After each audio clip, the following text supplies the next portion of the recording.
দর্শক, অলিম্পিকে আর্জেন্টিনার সাথে ঘটে এক মহাকাব্য। সেখানে 1.5 ঘন্টা পর গোল বাতিল হয়ে যায় আর্জেন্টিনা, ফলে আর্জেন্টিনা হেরে যায় এবং সেখানে আপনার মরক্কো জিতে যায়। দর্শক, অলিম্পিকে আর্জেন্টিনার গোল বাতিল, বিশ্বকাপ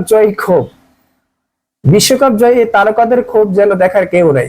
সেখানে অলিম্পিকে যখন মরক্কোর সাথে প্রথম ম্যাচ অনুষ্ঠিত হয় আর্জেন্টিনা, খেলার পর সময় 2-2 গোলে সমতায় থাকেন দুটি দল, ড্র খেলা থাকে। শেষ পর্যন্ত 1.5 ঘন্টা পরে জানতে পারেন যে আর্জেন্টিনা সর্বশেষ অতিরিক্ত সময় যে গোলটি করেছেন সেটি অফসাইড হয়েছে এবং 1.5 ঘন্টা পরে সে গোল বাতিল হয়ে যায় এবং ফলে আর মরক্কো 2-1 গোলে বিজয় পায় ম্যাচটিতে। ঘটনাটি খুবই অবাক করা কাণ্ড, যেটা আগে আপনারা হয়তো সরাসরি কেউ কখনো দেখেন নাই। দর্শক,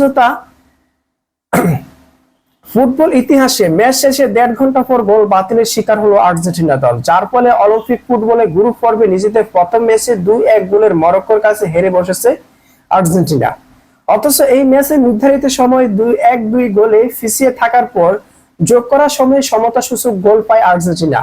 2-2 ড্রয়ে শেষ হয় ম্যাচ, কিন্তু ম্যাচ শেষে আর্জেন্টিনার সে গোল অফসাইডে বাতিল হয়ে গেছে।